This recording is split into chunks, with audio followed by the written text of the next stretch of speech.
So there are a lot of things that I like to do. One of them happens to be reading. I am one of those people who classifies themselves as a bookworm. I worm my way into bookstores and read novels instead of doing my homework. Often I find myself so enraptured by the prose of a book that people have a hard time gaining my attention. I tend to treat novels in the same way the average teenager uses a cell phone, as you can find me toting a book around and staring at it for several hours at a time. In 8th grade, a time I shudder to think of, I became a master at the reading while walking method.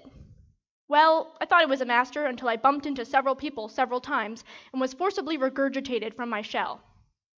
Librarians like me, although I feel a bit bad about the fact that I refuse all of their book recommendations, because for all my enjoyment of reading, I do not, as the saying goes, read everything I can lay my hands on.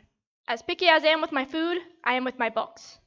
Sometimes I go along and purchase a book recommended to me from Barnes & Nobles with one of my many gift cards.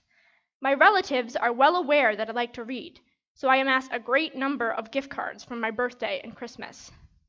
But some of the recommendations that didn't used to irk me bother me now. And when I tell you what it is I dislike, you might not understand why. I don't like novels with strong female characters. Now, this isn't the only phrase used to describe this frequently occurring phenomenon. I also don't like novels with female characters described as such. Badass, feisty, plucky, quirky, empowered, not your typical damsel in distress. As I just mentioned, I used to like these types of characters, because I'm not just a bookworm. I'm a feminist. It seemed like society was simply taking another step towards equality and female empowerment.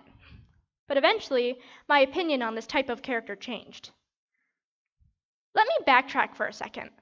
As a little girl, my sister and I grew up in quite the liberating environment.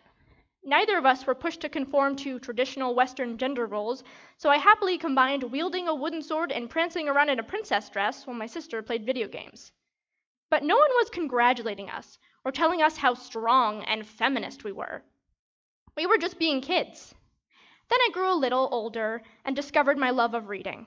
I became more aware of the media that was trying to raise me and the representation of women in this media, not to mention the controversial topic of the role models presented to young girls. When I was finally old enough to read YA, which for me was about 3rd grade, I gained access to a plethora of literature to dive, albeit cautiously, into.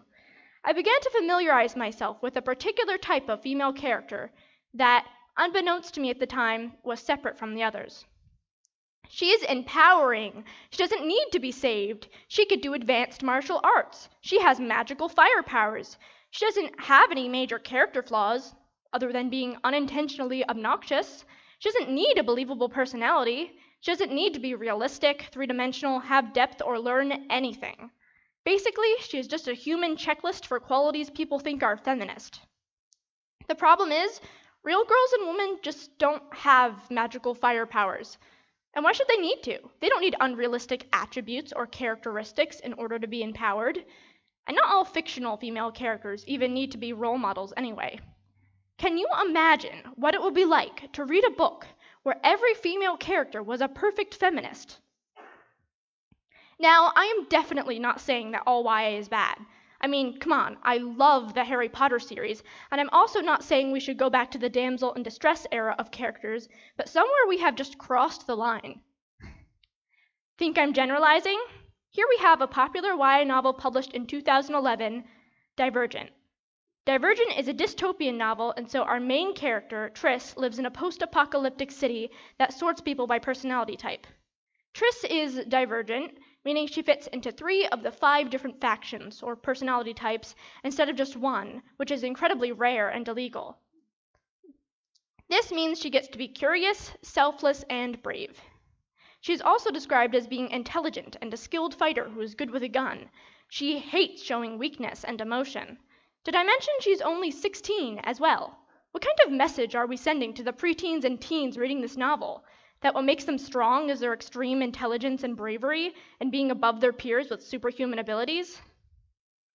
This is Emma from Miss Peregrine's Home for Peculiar Children. Emma is so hot-headed, short-tempered, and feisty she is pyrokinetic, which means she has fire powers. But without Emma's supernatural ability, she is not quite as powerful and feminist as the fandom describes her to be. In fact, she ends up lacking depth.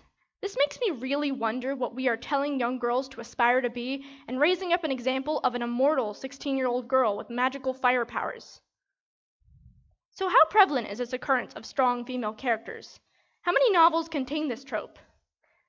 Well, I may be the bringer of bad news, but after reading many YA novels, or at least seeing the very marketable descriptions of them, I've come to the conclusion that this genre is a hotbed for strong female characters to thrive in. But literature doesn't have to feature these kinds of overpowered women.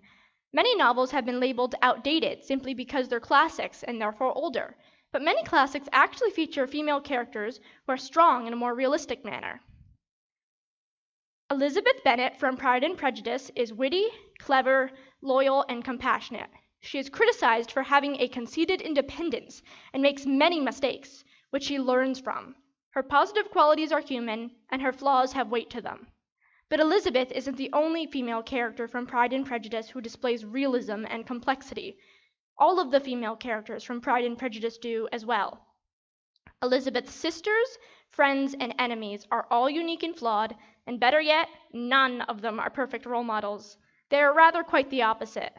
All of them combined paint a story of real women, likable, unlikable, mistake-ridden women, and in that diversity of characters comes a story born of truth. But even weaker characters can still be more empowering than the flimsy feminist substitutes readers are given in YA. Take, well, the nameless main character from Daphne du Maurier's Rebecca. Yes, I'm not even kidding, she doesn't have a name. This was most likely done to show her lack of self-worth as she lives in the shadow of Rebecca, her husband's former wife.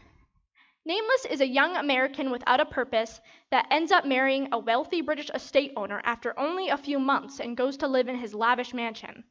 However, all of the servants at the house, and even her family-in-law, are used to Rebecca. Nameless constantly lives under the fear that her husband doesn't love her and that she will never fit in. But as the novel progresses, she learns to be less apologetic as she deals with her erasure, her feelings of guilt and jealousy, and an abusive household. The characters I've described don't have privilege. They don't have magic powers. They're not perfect. Yet, in their imperfection, they become more real to us. And in their realism, they become better role models and more empowering characters. If a writer wants to write female characters as equal to male characters, they cannot just give them a bunch of superpowers or desirable attributes and wait to be congratulated without a real understanding of what they were attempting to write about. Just treat fictional women as people. Real, believable people with wants, needs, and flaws. Because if we don't treat fictional women with respect, we don't stand a chance of respecting real women. Thank you.